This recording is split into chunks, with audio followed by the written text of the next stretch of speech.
स्वर्ग और नर्क की कहानी। एक बुजुर्ग औरत मर गई। यमराज लेने आए।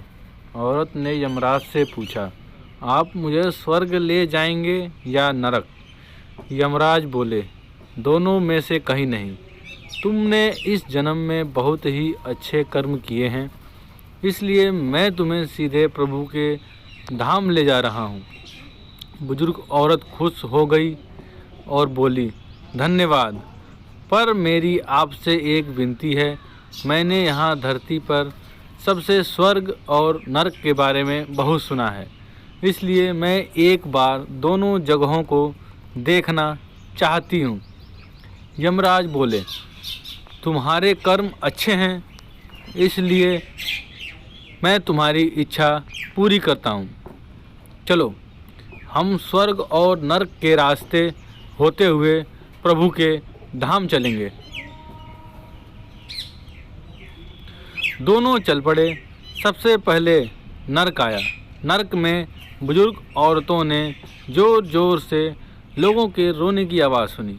वहाँ नरक में सभी लोग दुबले पतले और बीमार दिखाई दे रहे थे। औरत ने एक आदमी से पूछा, यहाँ आप सब लोग की ऐसी हालत क्यों है? आदमी बोला, तो और कैसी हालत होगी? मरने के बाद जब ये यहाँ आए, हमने एक दिन भी खाना नहीं खाया। भूख से हमारी आत्माएं तड़प रही हैं। बुजुर्ग औरत की नज़र एक विशाल पतीले पर पड़ी, जो कि लोगों के कद से करीब 100 फीट ऊंचा होगा। उस पतीले के ऊपर एक विशाल चम्मच लटका हुआ था। पतीले में से बहुत ही शानदार खुशबू आ रही थी। बुजुर्ग औरत ने उस आदमी से पूछा, इस पतीले में क्या है? आदमी मायूस होकर बोला, ये पतीला बहुत ही स्वादिष्ट खीर से हर समय भरा रहता है। बुजुर्ग औरत ने हैरानी से पूछा, इसमें खीर है? तो आप लोग पेट भर के ये खीर क्यों नहीं खाते? भूख से क्यों तड़प रहे हैं? आदमी रो रो कर बोलने लगा, कैसे खाएं? ये पतीला 100 फीट ऊंचा है। हम इसमें से कोई भी उस पतीले तक नहीं पहुंच पाता। यह सुन बुजुर्ग औरत को उन पर तरस आया। सोचने लगी, बेचारे खीर का पतीला होते हुए भी भूख से बेहाल हैं। शायद ईश्वर इन्हें यही दंड दिया होगा। अब यमराज बुजुर्ग औरत से बोले, चलो, हमें देर हो रही है। दोनों चल पड़े। कुछ दूर चलने पर स्वर्ग आया। वहाँ पर बुजुर्ग औरत को सबके हंसने की, खिलखिलाने की आवाज़ सुनाई दी। सब लोग बहुत खुश दिखाई दे रहे थे। उनको खुश देखकर बुजुर्ग औरत भी बहुत खुश हो गई। पर वहाँ स्वर्ग में भी बुजुर्ग औरत की नज़र वैसे ही 100 फीट ऊंचे पतीले पर पड़ी, जैसा कि उसने नरक में देखा था। उसके ऊपर भी वैसा ही चम्मच रखा हुआ था। बुजुर्ग औरत ने वहाँ लोगों से पूछा, इस पतीले में क्या है? स्वर्ग के लोगों ने बोला, इसमें बहुत ही स्वादिष्ट खीर है। बुजुर्ग औरत हैरान हो गई और उनसे बोली, पर यह पतीला तो 100 फीट ऊंचा है। आप लोगों को तो इस तक पहुंचने में बहुत दिक्कत आती होगी।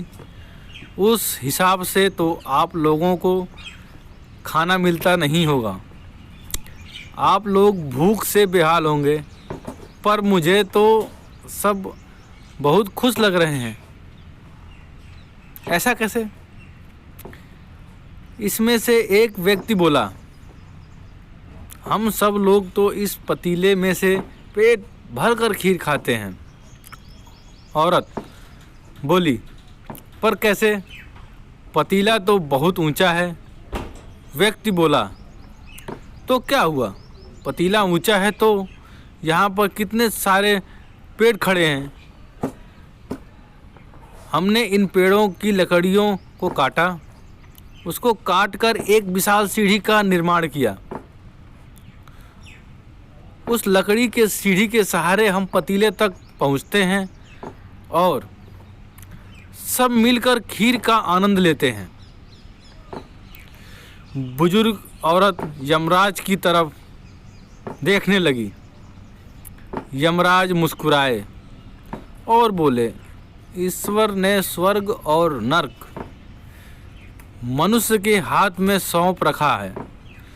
चाहे तो अपने लिए नरक बना ले, चाहे तो अपने लिए स्वर्ग। ईश्वर ने सबको एक समान हालातों में डाला है। उसके लिए उसके सभी बच्चे समान हैं। वह किसी से भेदभाव नहीं करता। वहाँ नरक में भी पेड़ पौधे सब थे, पर वह लोग खुद ही आलसी हैं। उन्हें खीर हाथ में चाहिए। वह कोई कर्म नहीं करना चाहते, कोई मेहनत नहीं करना चाहते, इसलिए भूख से बेहाल हैं। क्योंकि यही तो ईश्वर की बनाई इस दुनिया का नियम है। जो कर्म करेगा, मेहनत करेगा, उसी को मीठा फल खाने को मिलेगा। स्वर्ग के सपने छोड़ दो, नरक का डर छोड़ दो। बस आपकी वजह से किसी का दिल न दुखे, इतना सोचो और बाकी सब कुदरत पर छोड़ दो।